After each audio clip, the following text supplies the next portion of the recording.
into perspective for all of us what it was like to be in that NFC Championship game once you knew y'all couldn't even throw the damn football because you didn't have a quarterback? At the end of the day, it's absolutely brutal.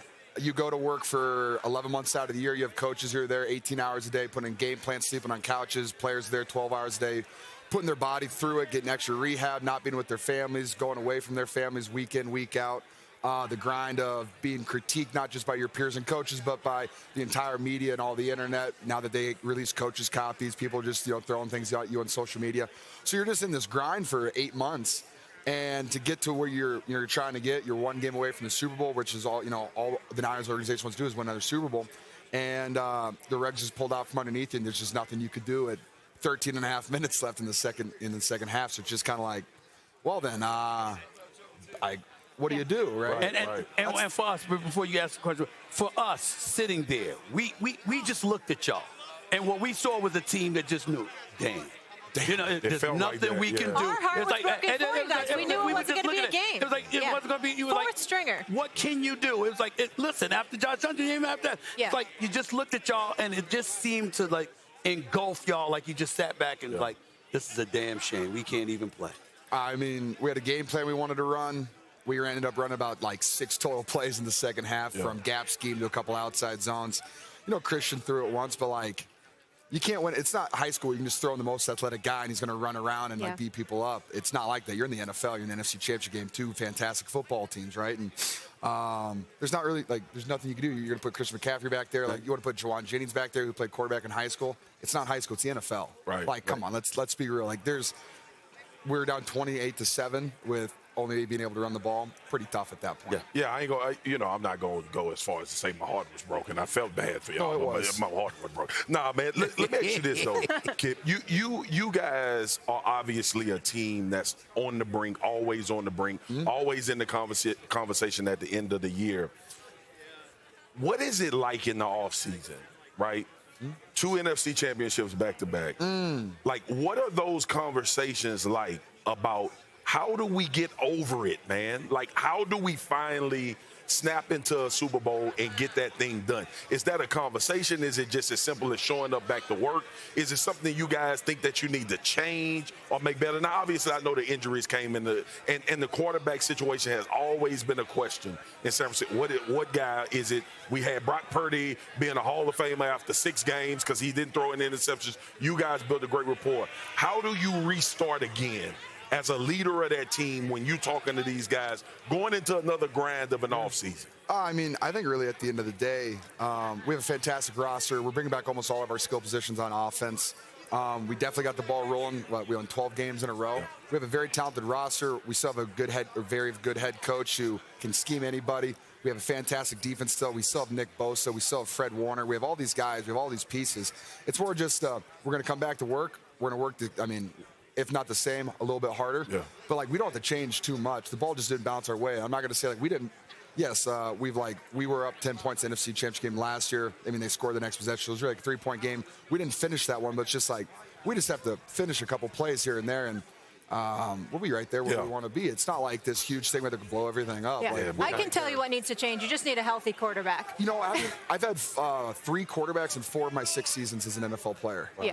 Like, come on. No. Can we talk about that, though? Because your coach said, and I know you're friends with Jimmy G, he doesn't envision a scenario with Jimmy G's back. I heard that you said you think it's Brock Purdy's job to lose. Like, how do you see this playing out, and how frustrating is it, like what you're saying, to have that turnover? The turnover is frustrating because all you really want to do is build rapport with your guy. Like, you look, and I'm mildly jealous. Like, I'm not jealous of the talent. Like, yeah, Patrick Mahomes is amazing. Kelsey's got to play with them. Hurts. You have these quarterbacks just healthy, and like, I love every quarterback that I've played with, from C.J. Beathard, Nick Mullins, Jimmy Garoppolo. Like, I've had success with all of them. They're all great. I would just like 16 games with them. Like, just give me a shot just to build that up and have fun with it. What's going to happen as a fan looking on the outside? I mean, hey, Brock Purdy, I don't know. He didn't really lose the game. He got hurt play 5 or play 6. Hasn't lost. And again, Trey Lance has not gotten a fair shot at all. I mean, he's played in like 3 games. He got hurt. First game he started this season was like monsoon, and like it wasn't really a game. So what was going through your mind? The resolve that we saw, the grit after that first half. I mean, really just trying to put all those plays behind you. You know, you got to move on to the next play. I think like in that first quarter and a half, obviously you never plan for that. You never plan to go down 27 points, throw 4 picks. But at the same time, it's still a long game. You still have a lot of game left. And at that point where we are in a season, obviously it's win or go home. And nobody panicked. I think that's what made it easier for me. Nobody panicked. Nobody even started. After the picks, you weren't down on yourself. No one even was even on the sideline saying anything. There was no talks of like, what's going on? Like, no one was freaking out. Everyone just stayed calm. And we knew if we could just put together a scoring drive, get a little bit of that momentum back before halftime, we'd have a shot. And then, but it also takes, like, we scored every possession from that last possession of the first half, the rest of the game. Yeah. But we also, our defense only gave up 3 points. So, I mean, it takes, if our defense gives up 10 points, we still don't win, even though we scored every possession. So it takes more than just a good offensive performance in the second half. I mean, at that point, it takes you got to play pretty much a perfect game the rest of the game. I give you major props because I couldn't believe what I was seeing. I was thoroughly disgusted. I couldn't believe it. I didn't know what the hell was going on. And then the next thing you know, listen, I'm a different kind of dude because if I was the owner of the Los Angeles Chargers, Brandon Staley and his staff would have flew commercial home. They wouldn't get on that damn Chargers after giving up a 27-point lead. But that's major props to you guys. I want to know, how do you feel about your team now? Obviously, you went to next week. You lost to Kansas City in the playoffs. You gave them a tough game and what have you. I'm just looking at Jacksonville. I see a team on the come up. Obviously, you're the face of the franchise, deservedly so in the star. How are you guys feeling about yourselves looking forward to next season and beyond? I mean, we feel really good. We have a lot of confidence. That's the biggest thing is, we know we belong. We proved that. Yeah. And, I mean, but also, too, with that is it starts over every year. So you can't carry anything over, good and bad. It's like everyone's going to start the same spot at the beginning of the next season. So you got to earn it. The biggest thing is just we have a good group of core guys that we want to keep together. I mean, Ryan knows, like, you got to keep your guys together that you've had these experiences with, that you've won with, that, So next year when we start, we got most of our guys back, and you can pick up right where you left off. All that momentum that we built, that chemistry, that's where we got to start because it's a long season, and we got to start a little bit better. We kind of put ourselves. You can't rely on going on a 7-game win streak to finish the season every year to make the playoffs. You got to start a little bit better. So, but we got a lot of confidence, and I think that was the goal, and making that step from year 1 to year 2, and just do the same thing to year 3. Keep improving. Trevor, you mentioned the step from year 1 to year 2. You've been a winner your entire football career, and then you go through what you went through as a rookie quarterback who had so many expectations heaped up on him when he was drafted. And you guys make that run this year. You add Doug Peterson. They add some skilled players around you. Tell us a little bit about your maturation process, not only as a player, but as a leader into year 2. Yeah, there's a lot I had to learn.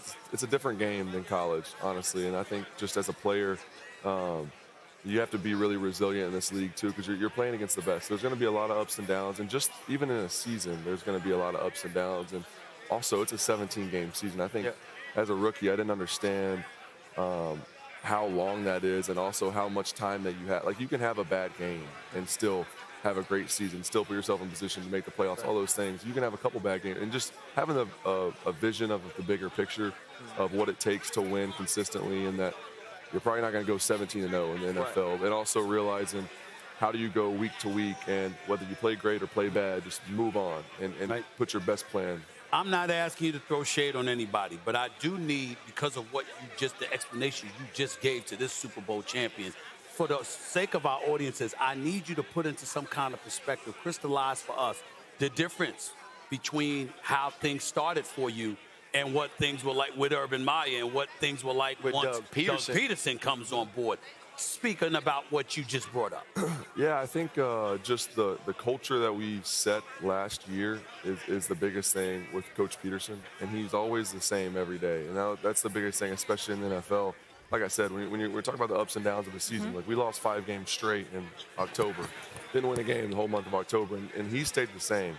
And then he was the same way when we won 7 straight to finish the season. Yeah. So when you have that, I think the cool thing about our season was that was tested too. It's like it wasn't just like we had a great year, everything went smooth for us. We had challenges, and we got to see how Coach responded, how our team responded, and we just got tighter and tighter. No one divided. When you lose a lot of games in a row, it can go one of two ways. And we really just stuck together, and it was cool to be a part of it. And our culture got tested a little bit, and I think that was good for us. And you went from worst to first. Yeah. So, I mean, that's pretty good, too. Listen, when I have a bad day, I'm just going to be like, come on, Molly, get it together, pull up a Trevor Lawrence. I'm going to get out there, I'm going to put on my best outfit, I'm just going to vote that energy, I'm going to throw 3 TDs and tell people this is what it's all about.